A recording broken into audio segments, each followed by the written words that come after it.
Sino po ang nagkaroon ng problema at pangangailangan this week? Sino sa atin nagkaroon ng problema, pangangailangan this week? Makitaas ang kamay. Lahat ng nagkaroon ng problema, pangangailangan this week, nakataas ang kamay ko, no po? At bigla, kailangan pala namin ng 3 TV sa school, no po? Hala, sabi ko, wala pa naman budget, no po? At nagkasakit po si Vilma 2 nights ago. Nag-24 hours only prayer chain po kami. Natawag po ako, sumumpong yung vertigo ng misis ko and other na kinaharap na suliranin sa week na ito. Parang ako lang. Tingnan mo ang katabi mo, maraming blessing yan. Pero meron ding naging pangangailangan at suliranin this week, no po? At ang susunod na tanong, siyempre, kanino manggagaling ang kailangan mong tulong? Ano ang sagot? Kanino manggagaling ang tulong na kailangan mo? Lubang napakainam na alam po natin ang kasagutan. Ito po yung pinag-aralan natin last week. My help comes from the Lord. Ang kailangan kong tulong ay mula sa Panginoon. Ating pong bulay-bulayan at ating napagtanto at tinanggap ang katotohanan, ang malungkot na katotohanan. Number 1, sa mundong ito ay mayroon talagang kahirapan kahit sa mga lingkod ng Diyos. No po? So, kailangan talaga nating harapin ang sinabing ito ng Panginoon that in this life, in this world, we will have trouble. No po? At tingnan natin yung ating, yung ating poster. Anong earthquake, no po, noong September 30 po ay nagkaroon po ng earthquake sa Cebu City, 6.9 magnitude, no po. And then, noong October 9 po, after 9 days ay sa Pogo, La Union, 4.8 magnitude, no po. And the following day, October 10, ay sa Davao po, 7.6 magnitude. At kanina po, sa mga hindi nakakaalam, nagkaroon po ng earthquake sa Zambales, 5.3, at mukhang naramdaman ng konti dito sa Magalak. Bakit may mga pag-uga? No? Talagang may mga pag-uga sa buhay na ito. Meron pong mga kahirapan, may mga problema, and better na maging handa tayo na laging nakakapit, nagtitiwala sa Panginoon. And we will have the peace, sabi ng Panginoon, in this world. You will have trouble, but take heart. I have overcome this world. In me, you will have peace. Amen? Hindi tayo magkakaroon ng peace doon sa pagbubuluhan. Walang nangyaring earthquake. Wala ako naging problema this week. No? Hindi po. Even in facing these challenges in life, we can have all the peace that we need. At napakainam po na pag-aralan natin, kung may problema, number 2, sa Panginoon masusumpungan ang tulong sa anumang pangangailangan at sitwasyon natin. Amen! Amen! No? Ito yung ating pinag-aralan sa awit 121 verses 1 to 8. Kung na-miss po ninyo ang message na ito, pakibalikan na lang po sa FB natin. At ang challenge sa atin, because of these two important truth, ay araw-araw awitin natin ang matibay na sandigan. Matibay na sandigan. Sino sa atin ang umawit ng matibay na sandigan this week? Kahit minsan lang, magsabing ako yon. At sana po, meron sa atin, 2, 3, 4. Pastor, ba't mo pinapaawit yan? Favorite song mo ba? Ay, hindi po. Hindi ko po paboriting awitin yan.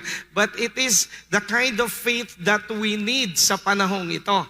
Ito po yung kailangan na pananampalataya na magkaroon tayo sa panahong ito. Ang sabi po kasi nung awiting yon, pipiliin kong magpuri sa iyo at magtiwala sa iyong kaparaanan. Maghihintay sa iyo aking Panginoon, kailan may hindi mo ko pababayaan. Amen!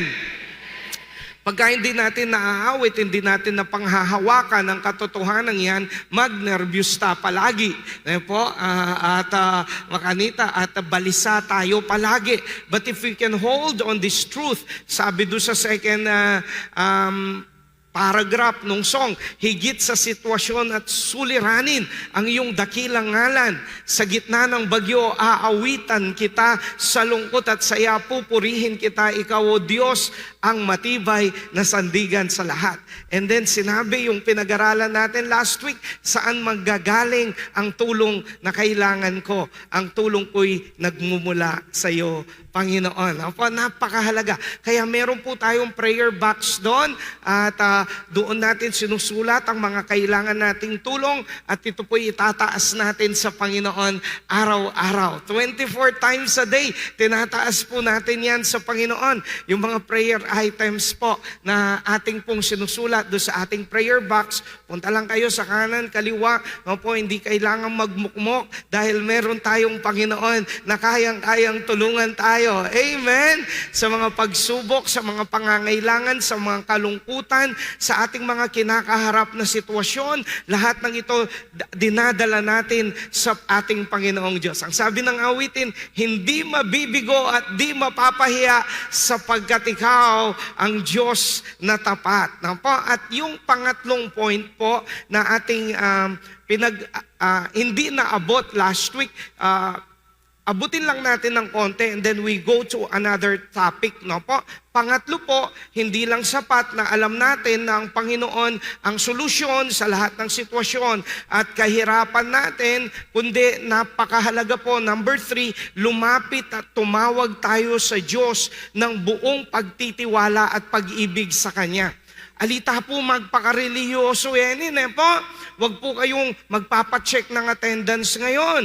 Lapit po kayo ng todo sa Panginoon. Iba na po mga nangyayari sa paligid natin. The challenges, the problems, the wickedness sa paligid natin, iba na. So hindi pwede po pagka nananambahan tayo ay medyo nagbobolahan po tayo. Hindi po. Kailangan po kapit sa Panginoon. Kapit ng todo sa Panginoon. Amen. Meron tayong bagong kasal banda dito, no po? At habang kinakasal sila 2 days ago, talagang alam nila ang mga prayer namin. Siyempre, very romantic, very excited sila. But we know na harap sila ng mga problema, ng mga hamon sa buhay. Kami, 28 years na, nagtagumpay ng 28 years at patuloy na magtatagumpay. Tingnan ng katabi. Amen. Hindi dahil sa walang problema kami ni Ate V, hindi dahil sa wala kaming differences ni Ate V, kundi dahil may Panginoon na siyang nagiging solusyon sa lahat ng kinaharap naming problema. Amen! Sa lahat ng mga hamon na kinaharap namin at kakaharapin ninyo. So, napakahalaga po na talagang ang panalangin na natin, Lord, tulungan mo ko na laging kumapit sa iyo. Opo, Pastor, pag-pray ko talaga na wala na pong problema sa buhay ko.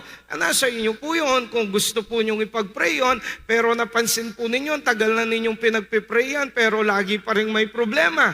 Nandyan po kayo. Opo, kasi nga po sa mundong nahulog sa kasalanan, meron talagang problema. Bad news. But the good news, merong Diyos na nagsosolve lahat ng problema. Suliranin natin. Kaya ito tayo, buhay na buhay. Tingnan mo ang katabi mo, napakaganda, napakagwapo, no? Ngingiti lang yan, no? Dahil pinaniniwalaan niya ang katotohanan na oo, may problema, pero merong Diyos na tutulong sa atin. Kailangan nating lumapit sa Kanya.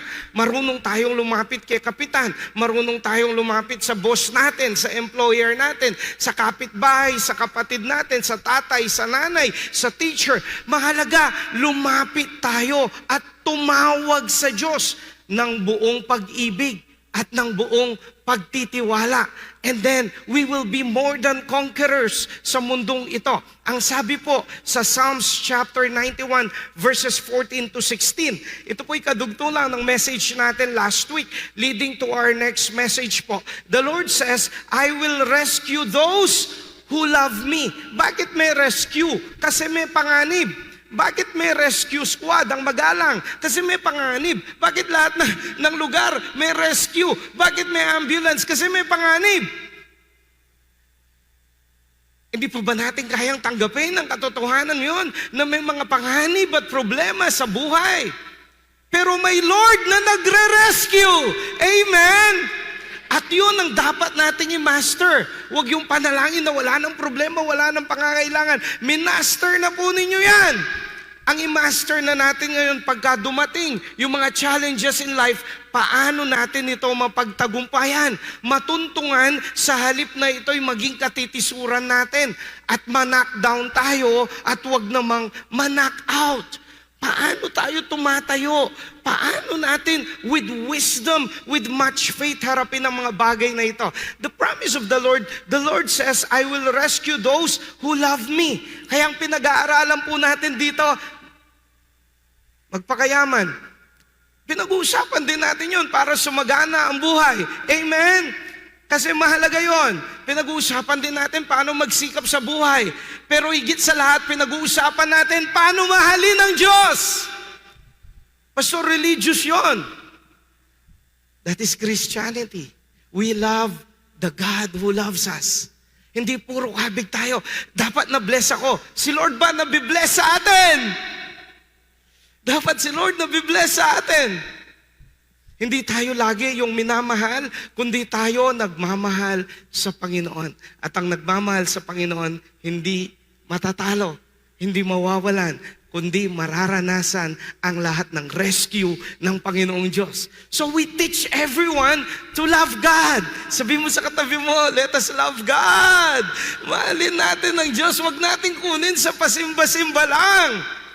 Kailangan ng pagsimba natin ay magbunsod sa atin at magdala sa love relationship sa ating Panginoong Diyos. Kasi, I will rescue those who love me. I will protect those who trust in my name.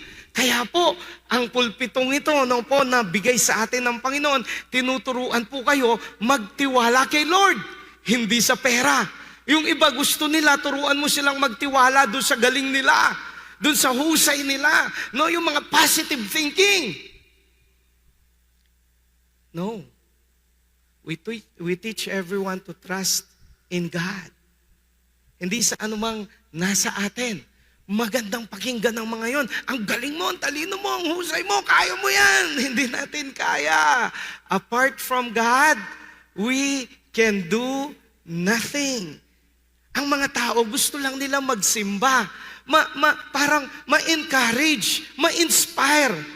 Pero yung magmahal at ilagay ang tiwala sa Panginoon, medyo nagdadalawang isip sila doon. Pero look at the key to life. Sabi niya, I will protect those who trust in my name. Ang daming atake sa atin, di ba? Mga problema, mga pangangailangan, kabiguan, kalungkutan, rejection. Anong protection natin? Hindi pera. Hindi sarili natin. Sa ubo nga, hindi natin maprotektahan ang sarili natin, di ba? Simpleng ubo. But when we trust the Lord, He will protect us sa lahat ng panganib. Amen! Amen! Palakpakan natin ang Panginoon. Sabihin mo sa katabi mo, i-master natin ang magtiwala sa Diyos. Huwag nating i-master ang magpakareliyoso. Magsimba every Saturday, period. Opo, i-master natin how to trust and to love God. Bakit po? Look at the promise. When they call on me, I will answer. I will be with them in trouble. Bakit? I will be with them in trouble. Hindi ba pwedeng pagka lumapit tayo sa Panginoon, wala nang trouble, wala nang problema? Meron pa rin po. Pero may Diyos na sasamahan tayo. Amen! Ang marami sa kapatid natin, gusto nilang marinig yung kasinungalingan na walang problema, walang kahirapan, everything will be okay pagka lumapit ka sa Panginoon. Hindi po siya ganon. Tanggapin natin ang katotohanan, may trouble at may nagre-rescue sa atin. Hindi niya tayo iniiwan, hindi niya tayo pinababayaan. Ang sabi po dito, I will rescue and honor them. Wow! I will reward them with a long life and give them my salvation. Sino daw pong i-reward? Yung mga nagmamahal, nagtitiwala sa Panginoon. Sabi mo sa katabi mo, galingan natin. Galingan natin. Huwag lang magpaganda, no po? Nagpaganda lahat tayo, nagpagwapo pagpunta dito, no po? So tapos na po 'yon. Huwag na po ay magpagwapo at magpaganda ngayon. Ito po ay habang nakaupo tayo ay ang ating heart's desire hindi na magpaganda at magpagwapo, kundi magmahal at magtiwala sa Diyos na nagmamahal at nananatiling tapat sa atin. Tingnan po ninyo sa Filipino, sapagkat siya'y kumapit sa akin ng may pag-ibig. Tanungin mo ang katabi mo, kanino ka nakakapit? Kanino ka nakakapit? Pasensya na po, nung magkalindol po sa Davao, wala, hindi nahawakan ng mga kinapitan. No po? Pero pagka nakakapit tayo sa Diyos ng may pag-ibig, sabi niya, ililigtas ko siya. Sapagkat siya'y kumapit sa akin ng may pag-ibig. Kapit! Kapit! Kapit! Huwag simba! Huwag simba lang! Kapit sa Panginoon! Kaya tayo nagsisimba para matuto tayong kumapit sa Panginoon ng may pag-ibig. Because we are still here on earth. Sabi niya, iingatan ko siya sapagkat ang aking pangalan ay nalalaman niya. So lalo nating kinikilala, lalo nating minamahal ang Panginoon, pinagtitiwalaan ng Panginoon. Sabi po sa verse 15, siya'y tatawag sa akin, at sasagutin ko siya.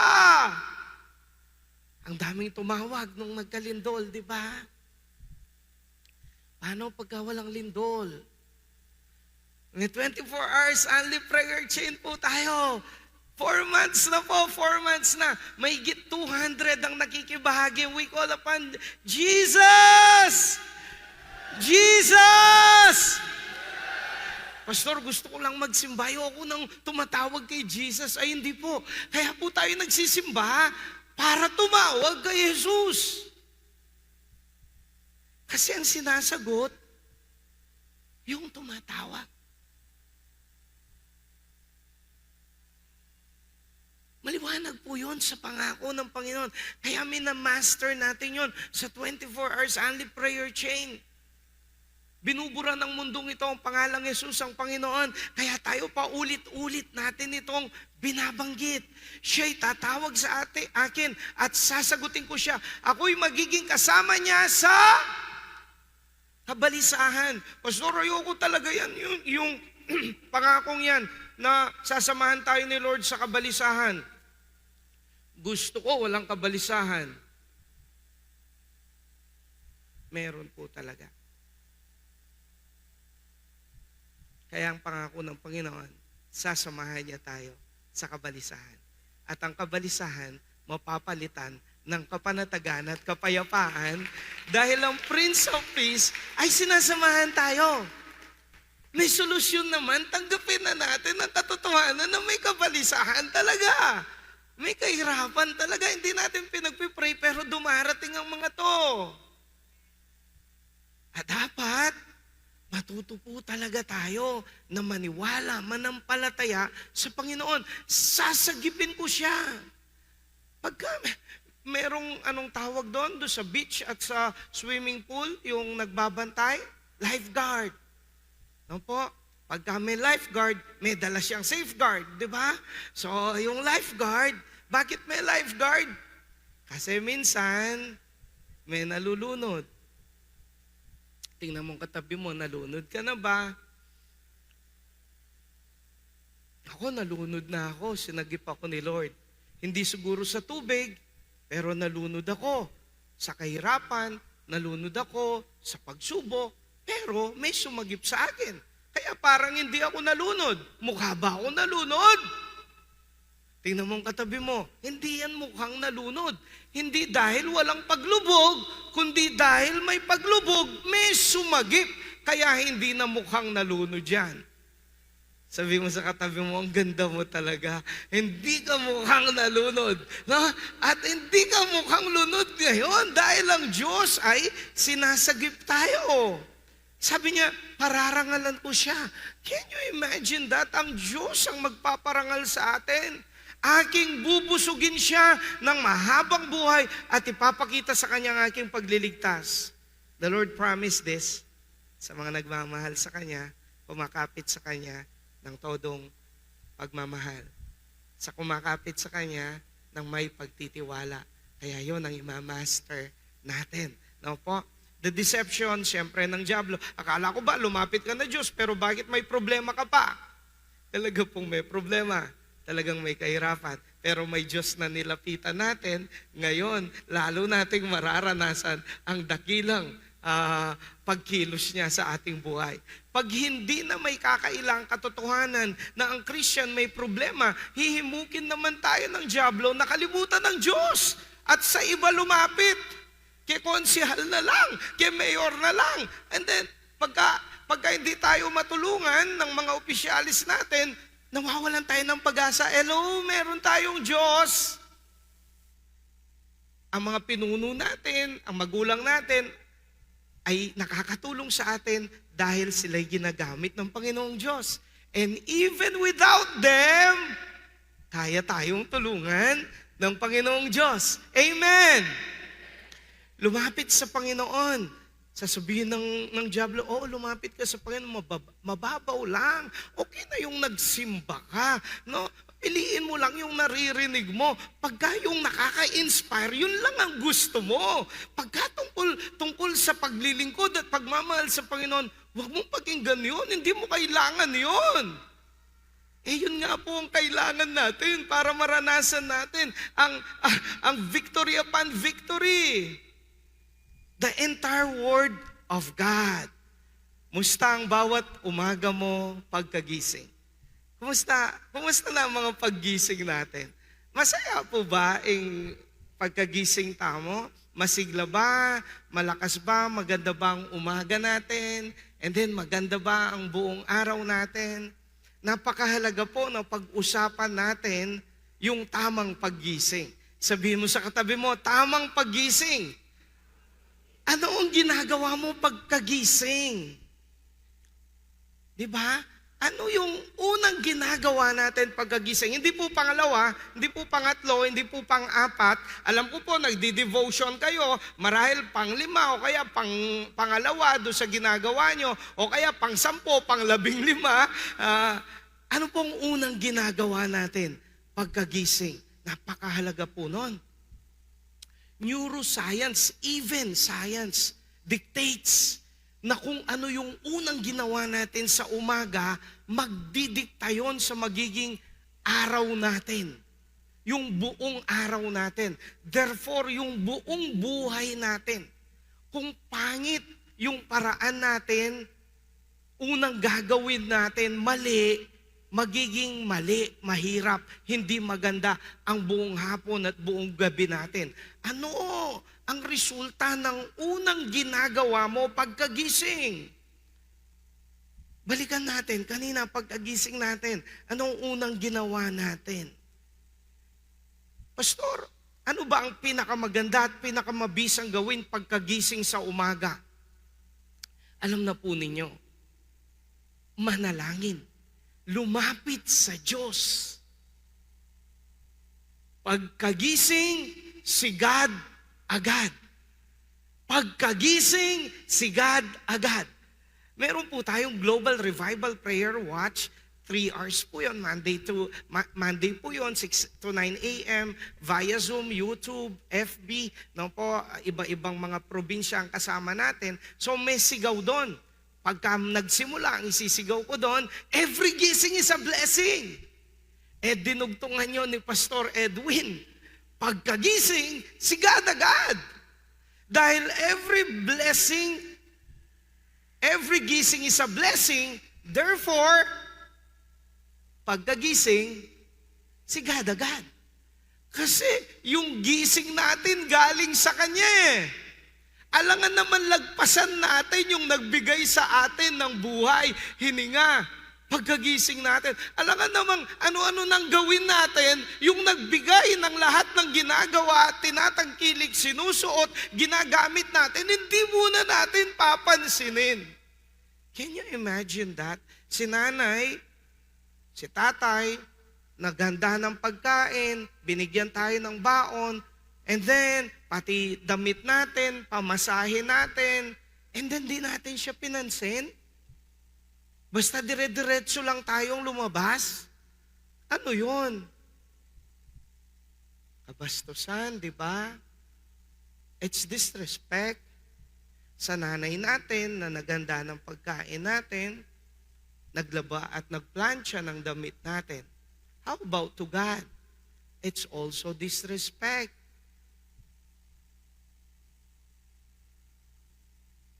We are disrespecting God.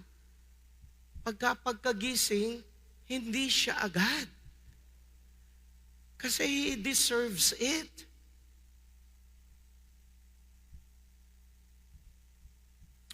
At nawa, pagkatapos ng mensaheng ito, lahat tayo, simula bukas, pagkagising, sigad-agad.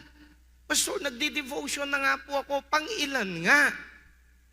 Nagpipray naman po ako, pang-ilan. Ano nang dami na nating ginawa bago si God? Ang pinag-uusapan natin, hindi si God. Hindi po ganon. Pagkagising, si God agad.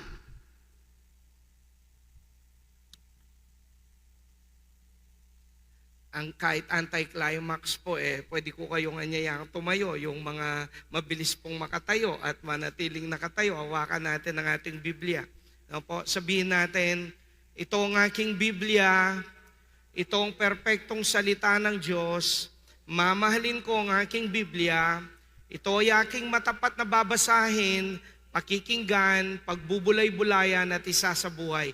Pinaniniwalaan ko ang lahat ng nakasulat sa Biblia patungkol sa Diyos, sa aking sarili, sa tamang pamumuhay at sa aking misyon sa buhay. Ayon sa Biblia, ako nga'y pinagpapala, pagpapala, matagumpay, mabunga at makadiyos. Basahin po natin ang Mark chapter 1, verse 32 to 39.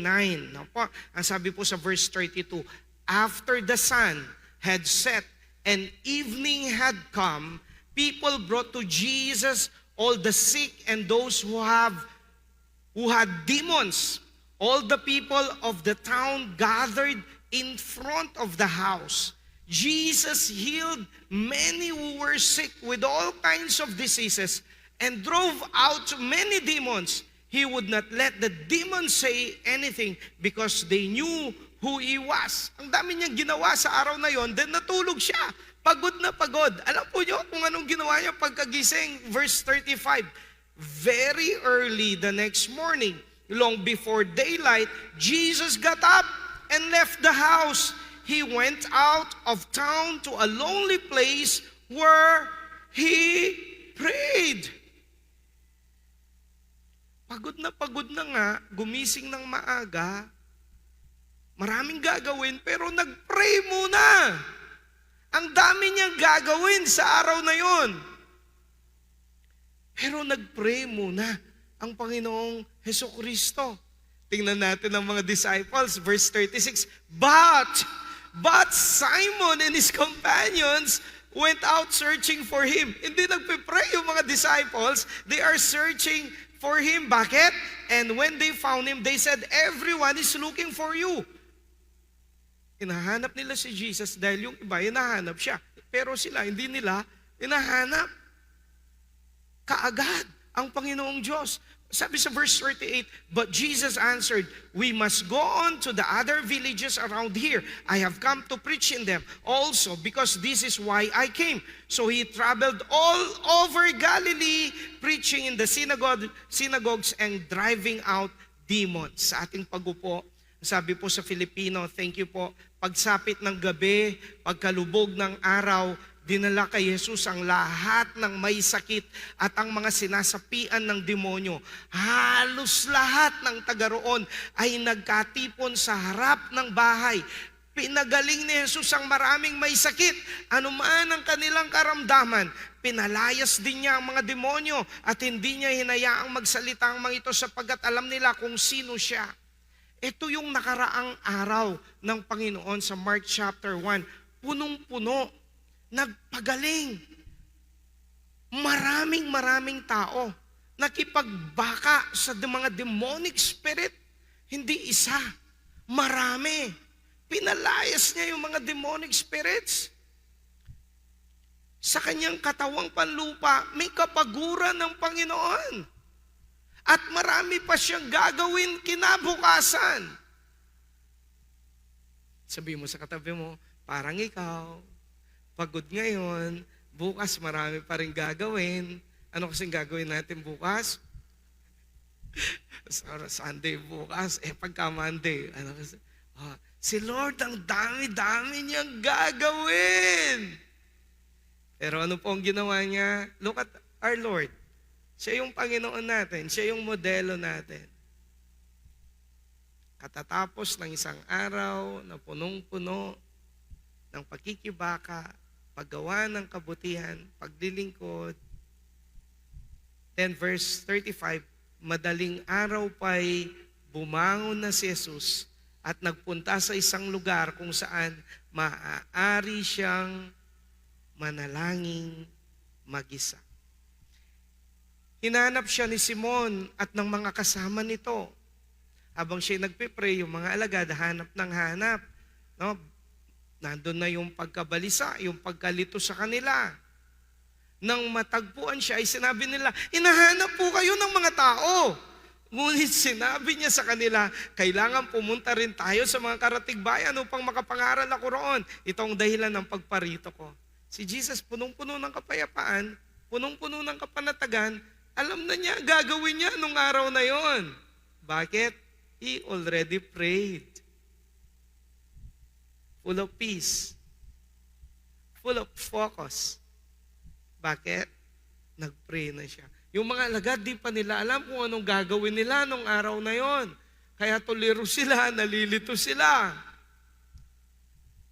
And then, verse 39, look at this. Nilibot nga ni Jesus ang buong Galilea. He accomplished it. Mission accomplished siya. Nangaral siya sa kanilang mga sinagoga, nagpalayas ng mga demonyo. The comparison. Jesus early morning already praying to the Father. Kaya prepared siya for the day. At yung pagod niya nung nakaraang araw, naalis.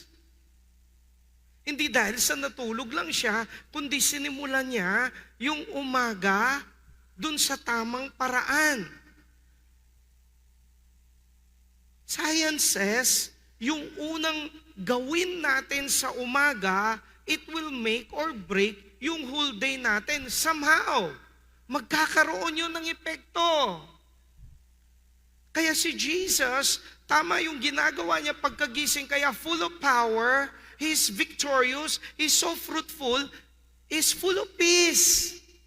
Kahit maraming ginagawa, maraming gagawin, kahit pagod at mapapagod, kahit malaki yung mission niya, punong-puno siya ng kalakasan. Disciples seemingly did not pray, just Jesus did. Kaagad tinignan nilang sitwasyon nila. Ala, ang dami ng tao. Nasa si Jesus, hinahanap siya.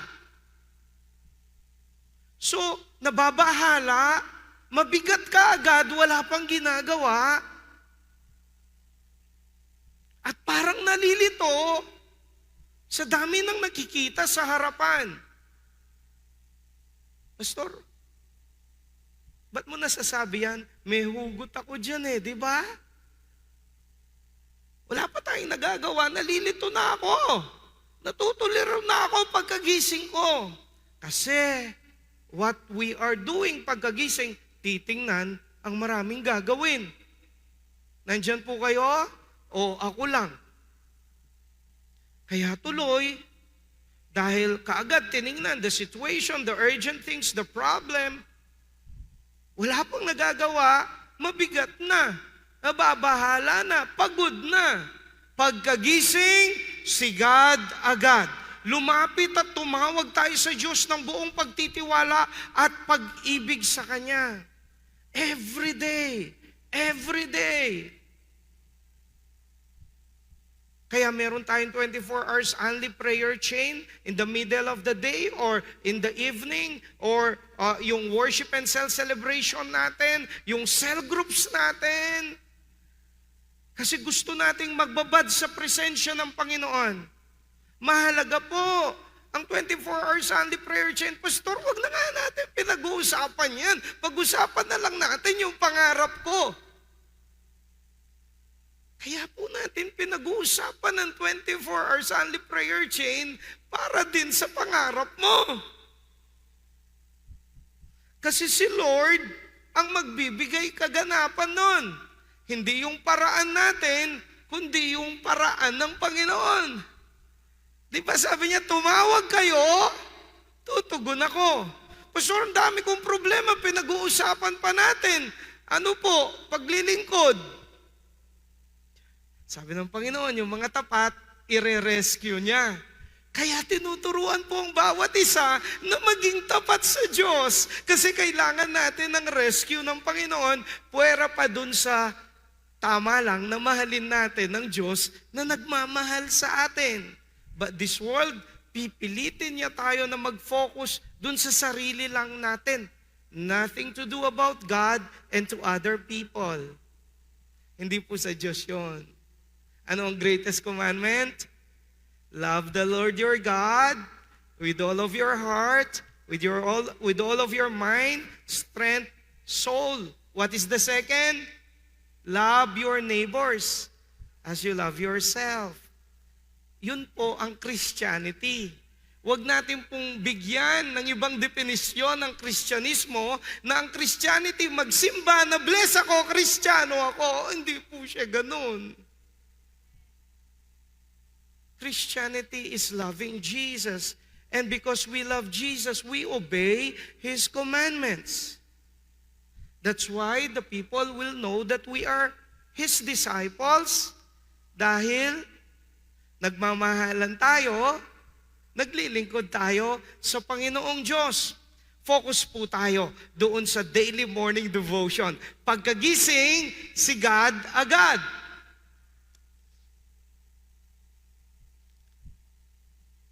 Pagkagising, yung kabaligtaran po ng pagkagising, si God agad. Ano pong kabaligtaran nun?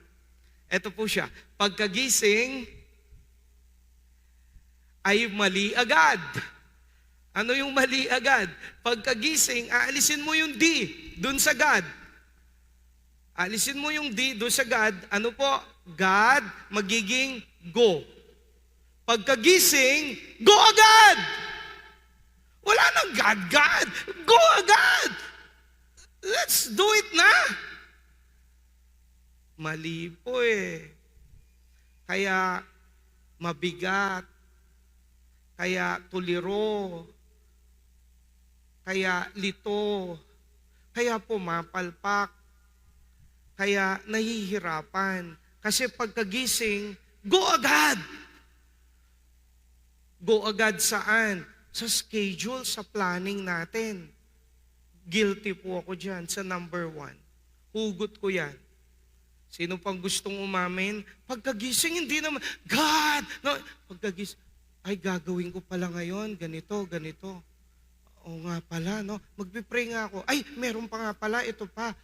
Ay, pray na ako. Ay, siya nga pala, dito, insert ko to. Ay, pray na nga ako. Ay, meron pa pala, biglang tumunog ang cellphone ko. Wala na. Hindi na naging si God agad. Nagkaroon ng God, pero pang 10, pang 15, pang 20. Napagod na. Doon naalala si God. Pumalpak na, doon naalala si God. Pagkagising, mali agad. Ano yung mali agad? Go agad. Go na sa schedule, sa trabaho, walis na kaagad, bro. No, pagkagising mo, walis ka na kaagad, luto ka na kaagad. Wala pong problema sa pagluluto, mga kapatid. Pagkagising, review na kaagad. Wala pong problema dyan, magaganda po yan. But if you want to have the best day of your life every day, hindi trabaho agad. Hindi go agad. God agad. Pagkagising si God agad. Hindi problema agad. Ba't ba minimeditate ni Pastor Joel at nyo ang mga problema? Pagkagising, dagol ko problema. Di ba? We meditate the Word of God. Hindi yung problema. Pero bakit na-master po natin pagkagising, problema agad? Pastor, katabi ko po kasi yung problema, kaya po siya agad naalala ko. Hindi ko naman po tinutukoy ang asawa nyo, pwede pong yung labada nasa tabi nyo, kaya problema yung labada, di ba? Pero pagkakatabi mo ang labada o ang asawa mo, nakita mo kaagad, God, please! Di ba? Hindi siya, kundi si God pa rin. Pagkagising, mali agad. Pagka-schedule na ang inaatupag, trabaho, problema, pagkain agad. Pagkain agad. Ay, mali po yan. No po? Pagkagising si God agad. Parang hindi mali in that sense. So, wala nang problema, kumain ka. But if you want the best day of your life, tiis-tiis mo na. Si God mo na. Pagkagising, mali agad. Ano po yon? Yung problema kasi yung mga complaints natin. Pag kami inisip mo problema, magko-complain ka na. And then yung body system mo mabibigatan na. Hindi lang po ang Word of God ang nagsasabi niyan. Maging ang science says that. Kaya po ang mundo tinuturuan ng mga tao maging masaya pagkagising. Tayo naman tinuturo ng Bible maging grateful pagkagising. Positive. Hindi complaining. Hindi pagkain agad. Number 5, pagkagising, pagpapaganda agad. Ako wala akong masyadong problema dyan kasi wala akong buhok. So wala akong susuklahin. Opo, pero nagkaka-pimples ako minsan hanggang dito. Opo. So pinoproblema ko rin. So hindi pagpapaganda agad. Pastor, ako, fitness ako, pagkagising, exercise agad. Again, hindi ko po sinasabing mali ito. Nandiyan po kayo, ang sinasabi ko lang po, may better way to do it. Kaya nagiging mali kasi we missed yung better way. Balita agad. Guilty na naman ako dyan. Pagkagising ko, pong, Israel, pong, anong nangyari? No? Ay, pastor, ako hindi ako mahilig sa balita. Pagkagising, chismis agad. Ay, pastor, hindi ako nagchichismis. Bro, yung Facebook, yung tinitingnan yung buhay ng iba, pagkatapos nagko-comment ka kay kumare at pare, hindi kaya yun ng modernong pagchichismis? Di ba? Hindi nakakatulong. Sa halip na maayos natin ang buhay natin, yung iba. And then, dahil kaagad, tingin, naiinggit. Kaagad, ay wala ako nun. Siya rin, wala. Nagpa-picture lang siya, bro. Kala mo sa kanya. Pumunta sa SM, sinukat niya. Pagkatapos nagpa-picture, kala mo sa kanya yon. Ha? Kung sa kanya man yon, so, bakit doon tayo magsisimula? Pagkagising, cellphone agad.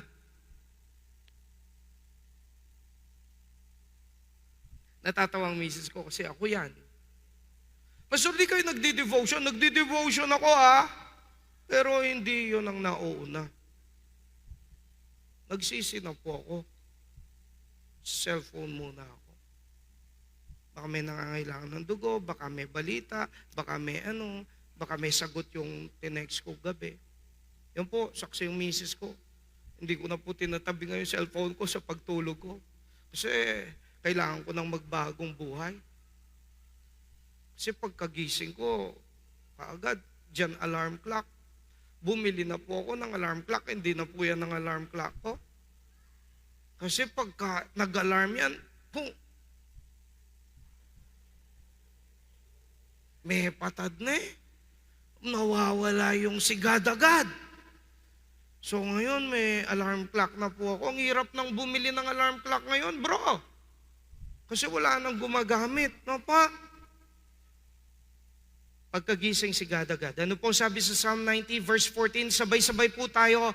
Fill us each morning with your constant love so that we may sing and be glad all of our life. You want to be glad all of your life? Pastor, wag na munang all of your life. Yung bukas muna. Sunday, Monday, Tuesday. Then meditate on the love of God pagkagising. Hindi yung trabaho natin, hindi yung problema natin. Hindi yung mga kailangan nating asukasuhin.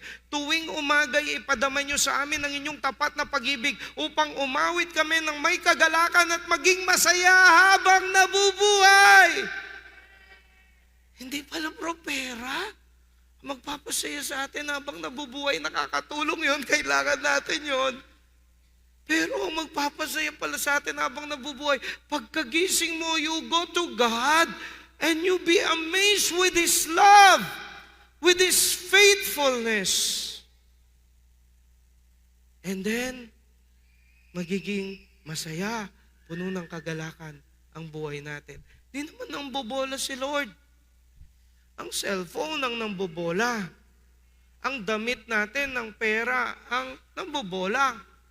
Pero si Lord hindi. Gusto niya talaga tayong maging masaya. Ang cellphone at saka ang Facebook, di naman tayo gustong maging masaya niyan. Gusto niyang kumita. Pastor, yan ang produkto, yung hawak mo. Hindi na po ito ang produkto ngayon. Ako na po ang produkto at kayo na po ang produkto ngayon ng Facebook, ng cellphone. Tayo na po ang kabuhayan nila, hindi na po ito. Gusto nila mababad tayo ng todo dito para kumita sila at tayo naman masira ang buhay natin. Pagka hindi natin ginamit ng mahusay, di po ba? Tingnan po nyo sa Filipino, tuwing umagay ipadama nyo sa amin ang inyong tapat na pag-ibig. Pinapadama pansinin natin upang umawit kami ng may kagalakan at maging masaya habang nabubuhay. Eto po, narinig ko po ito habang nakabakasyon kami ni Vilma. Sabi nung challenge sa akin, pagkagising, isipin mo kaagad yung 3 pinakamahalagang mayroon ka. And then pagpasalamat mo sa Diyos. Hindi ko po sinabing pagkatapos mag-toothbrush, pagkatapos po mag-exercise, pagkagising po. Pagkagising, God, salamat po buhay ako. Salamat po may lakas ako. Salamat po kasama ko ang pamilya ko. Salamat po, meron kaming kabuhayan. Tayo po. And then dagdag po ninyo yung mga bagong blessing nyo. Try it. Hindi naman effective yung ginagawa natin dati. Subukan na natin yung bago. Pagkadilat ng mata, bago lumapag ang paa natin doon sa flooring ng ating kama, God, salamat po, buhay ako. Salamat po, ginising niyo ako. Salamat po, kasama ko ang katabi ko, ang asawa ko, hindi siya perfect. Pero mahal niya ako, mahal ko siya. God, salamat po, may tirahan kami. Panginoon, salamat po. And then yung mga bagong blessing natin. Kahit 30 seconds, 1 minute lang, being grateful to God. At makita nyo, mag-iibang pakiramdam natin. Pagkagising, sigad-agad. Magtampisaw tayo sa katotohanan na mahal niya tayo. Ang dami niyang blessing sa atin. Pasalamatan, at least 3. God, salamat po, salamat po. And then, ang sabi dito, pagkagising, sigad-agad, surrender to God, ipagkatiwala lahat sa Diyos. Hindi lang tayo magpapasalamat, kundi isusurrender, ipagkakatiwala natin lahat sa Diyos. Una, magpasalamat. Lord, salamat po, buhay ako. Lord. And then, pangalawa, Lord, yung life ko today, sinusurrender ko sa'yo. Panginoon, ikaw masunod sa araw na to. Tulungan mo ako, gabayan mo ako. Sabi sa verse 8 ng Psalm 143 verse 8, remind me each morning of your constant love, for I put my trust in you. Pagkagising, we put our trust on God. Ipagkatiwala ang lahat sa Diyos. My prayers go up to you, show me the way I should go. Sa Filipino, sabi niya, ako'y umasa, sa iyo nagtiwala, sa pagsapit ng umaga ay ipagugunita iyong pag-ibig mo na lubhang dakila. Ang aking dalangin na sa iyo'y hibik, patnubayan ako sa daang matuwid. Pagkagising, bago tumuntong ang paa, doon sa flooring, Pastor, mag-gargle ko pa, mabulok ko asbuk. Sige, mag-gargle ka pa. Ay, papindutan kaya papining kayo ko. O sige, ay, ita pa lang tayo. Kabang mag-gargle, ayan, wala na. Naitabi na si God. Nandiyan po kayo, ako lang ang nagiging biktima noon. Pagkatapos kung may gargle, may kasunod na. Pastor, 30 minutes akong hindi nag-gargle. Hindi ko naman sinabing 30 minutes, bro. Kahit 1 minute, 2 minutes lang. Bago yung formal devotion natin. Bago tumuntong ang paa natin, kahit 1 minute, 2 minutes, 3 minutes lang. God, salamat po, buhay ako.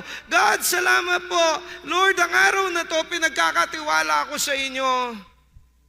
Then mag-gargle ka na. And then, mag-devotion ka.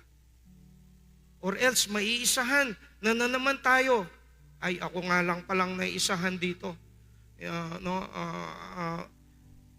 Hindi, Pastor, mag-exercise muna ako. Pagkatapos biglang may dumating na bisita habang nag-exercise ka, di ka na nakapagpasalamat kay Lord. Pagkagising si God agad, surrender to God. Ipagkatiwala ang lahat sa Diyos. Tingnan po ninyo, Lamentations. Because of the Lord's great love, we are not consumed, for His compassion never fail. They are new every morning. Great is your faithfulness. I say to myself, the Lord is my portion, therefore I will wait for Him. The Lord is good to those whose hope is in Him, to the one who seek Him. Ang pag-ibig at awa ng Panginoon ay walang katapusan. Yan ang dahilan kung bakit hindi tayo lubusang nalilipol. Kaya tayo buhay bukas because of the love of God. Kaya hindi tayo napaparusahan. Kahit makulit tayo, anong pinagagawa natin? Because of the love of God. Lord, salamat, kahit po pumapalpak ako, mahal pa rin niyo ako. Pagkagising, Lord, salamat po, kahit mahina ako, may kabuhayan pa rin ako. Pag-ibig mo, Yahweh, hindi nagmamaliw, kahabagan mo'y walang kapantay, ito'y laging sariwa bawat umaga. Sariwa naman pala eh. Kailangan lang nating lapitan.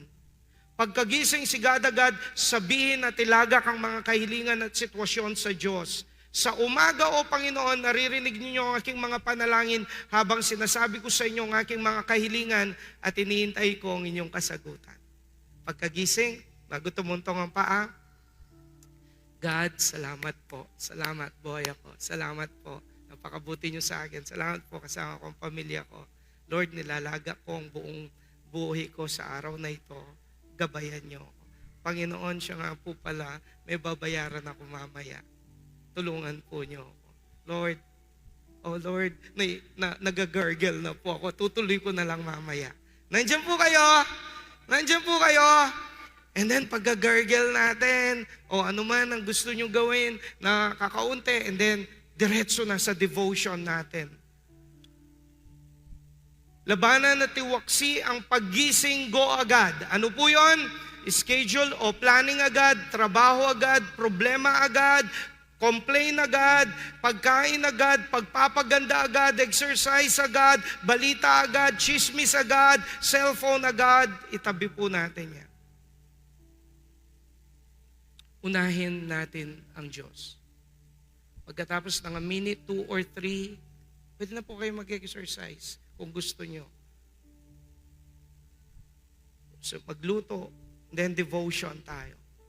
Mas malalim na devotion after that. Pagsikapang magawa ang pagkagising si God agad. Meron po tayong song, Pagising sa Umaga, naaalala ka. Nasasabik ang puso ko na makapiling ka.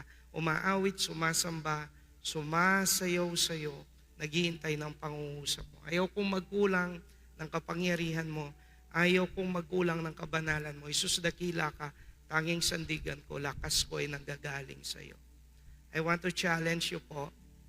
Labanan natin yung go agad, iwaksi natin yung go agad, si God agad, pagsikapan natin. Humingi tayo ng tulong sa Holy Spirit. Opo. And then, marahil, pagkagising natin, ayaw kong magkulang sa kabanalan. Nais kita nga niya yan, tumayo. And if you want to adopt this song this week,